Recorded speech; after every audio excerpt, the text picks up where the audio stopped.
Hello guys, welcome to my second YouTube video. Number 2. Yay, go me. My name is Natalie. Thank you for clicking to watch this video. So as the title suggests, today I would like to talk to you about purpose. This isn't going to be a very long video. What I really want to do is share some examples with you of people in the Bible who, lived very purposeful lives, who were called by God. And sometimes it seems quite daunting to find that reason, for which you were created, or the reason for which you exist. And to look at it over a span of a lifetime, you kind of try to figure out, okay, if I find it early on, then I live a purposeful life. I thought I want to talk about something that is very meaningful to me, very close to my heart. And something that I really enjoy talking about. So what is purpose?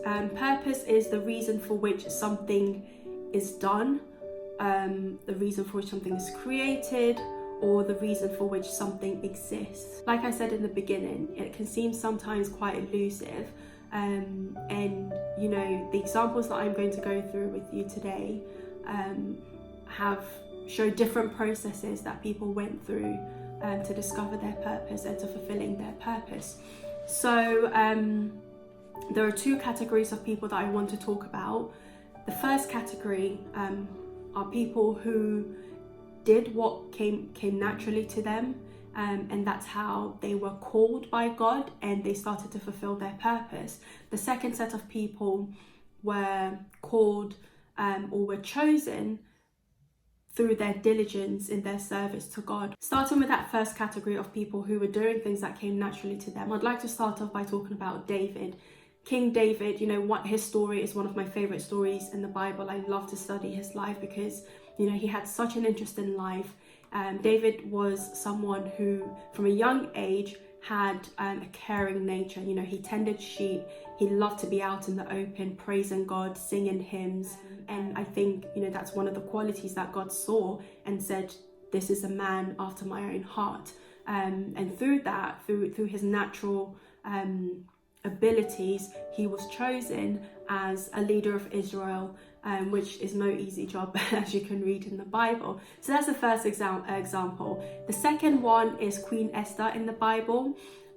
Now, whilst this isn't necessarily classed as a natural ability, what I do want to highlight in the story is the fact that, again, this is something she was born with, that God used to glorify his name, and that was Esther's natural beauty. Now, the Bible talks about the fact that she was very beautiful and she was also favored by God, which got her into the palace and eventually placed her in a perfect position to save a whole nation of Jews from being killed. And again, that, to go from someone who is considered naturally beautiful to be in a palace, and then to take some of the steps that she did in order to save her people, that was incredible. And that was just by her being herself. There wasn't anything she changed about herself. She just was who she was, who God had created her to be. The third example I'd like to use is Peter in the New Testament.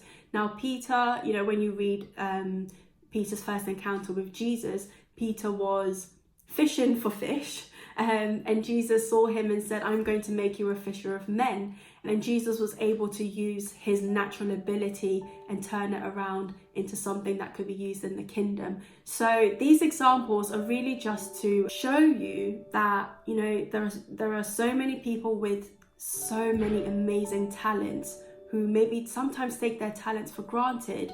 And those things that come natural to them, they don't really consider. There are people who spend years and years trying to perfect or gain additional talents or abilities that may not come natural to them because they feel maybe that's what's required to do a certain thing. And these examples show you that actually with just who you are, God is able to do amazing, wonderful things. You're able to fulfill purpose, fulfill your destiny just by being who you are. And one final example I want to use in that category is Gideon.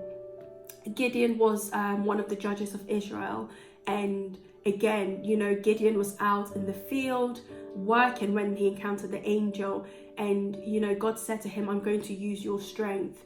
And because you're with me and with your strength, we are going to overcome the Midianites. And that's so important to stress as well, is that our natural abilities essentially become supernatural when God is with us. And even when Gideon was afraid, you know, when he'd been given this assignment, God said to him, am I not with you? And that's all you need. You know, God takes what is natural, turns it for his good and for his glory, to help nations, to help communities, to help organizations, to help families, you know, so many different things that God can use. And it all starts with someone just being who they are. So don't ever take that for granted. You know, when you assess your capabilities, your personality, it all counts, and that's exactly what God is looking for. That is the first category of individuals I wanted to talk about, people who did what came naturally to them. The second set of people, the second category of people I want to talk about are people who were diligent in their service. The first example is Joshua. Joshua, again, I love reading the story of Joshua. I love reading about his life because and I remember the first time I made this, you know, I paid attention to that particular verse where it said, long after Moses had left the tent where God came to meet with him, Joshua stayed. You know, Joshua was Moses' assistant and he was with him day and night. He never left Moses' side and he did everything that was required of him. So that was someone God was able to use then after Moses had passed away to lead the people of Israel into the promised land. So that's the first example. The second example is Elisha. Elisha took the mantle with a double portion from Elijah after he was taken by God. You know, Elisha stayed by Elijah. And when Elijah asked him, what would you like me to do for you? He could have asked for anything. You know, he could have asked for some material possessions, gone on his way with a huge piece of land or some cattle and sheep or whatever, and gone to live a very good life. But he asked for a double portion of what Elijah had. And that's what he got. You know, because he requested it, he got it. And he was very diligent in following Elijah. So again, God was able to use that for his glory. The final example I'd like to use, very similar to the other two that I've given just now, is of Timothy. Timothy was considered like a son to Paul, and Paul commended him, you know, spoke very highly of him. And Timothy again was able to do some great things in the early church. So these are the two categories of people that I wanted to talk about. And I hope, you know, this inspires you or encourages you to read about the lives of these individuals that I've spoken about, to learn more about their process, because that is one thing you have to realize, is to find your calling, to find your purpose and actually walk in that. It's a journey. It's not a point you get to that you feel like I'm done. Every opportunity that God gives you to open your eyes to a new day is another day to fulfill purpose. Sometimes it literally just starts with you being who you are. God starts to put you in situations where he can start to manifest his glory. God starts to put you in situations that test your natural abilities and stretch them. And that's where he steps in, because he makes the natural become the supernatural. And that's all you need, really. There are three things I'd like to highlight about the two categories of people I've spoken about.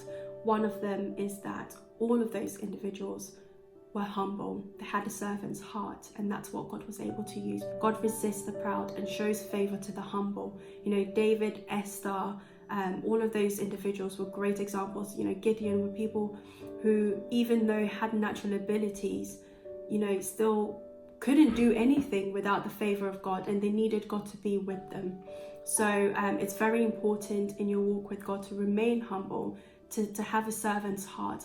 And that leads me on to my second point, which is that they were so obedient to the call of God. You know, as soon as there was a call, they answered, they did what they had to do. And I'm not saying it's always immediate. You know, there are times when, like Gideon, I've questioned God. So, you know, obedience is so important to God, because even though he's given us free will, we do have to surrender our will to him, so that he can lead us into what's best for us, because we know that the thoughts he has for us are thoughts of good and not of evil. And we trust him and we walk in obedience with him, knowing that he's going to lead us to fulfill our purpose. The final point I'd like to make is that these individuals, you know, not all of them were considered people that maybe a mere man would pick. You know, maybe you're in a position where you don't feel like anyone is paying any attention to your abilities, and maybe no one believes that this is what God has called you to do, well, you don't need to worry about what anyone else thinks, because, you know, God has a unique eye that no man can understand. And when God has chosen someone, that is it. That's all you need. And as long as he's with you, you just have to carry on doing your absolute best. And that's pretty much it. So I really hope you've enjoyed this video. If there's anything you'd like to add to it, please share in the comments section. Thank you guys for watching, and I will see you in my next video. Bye.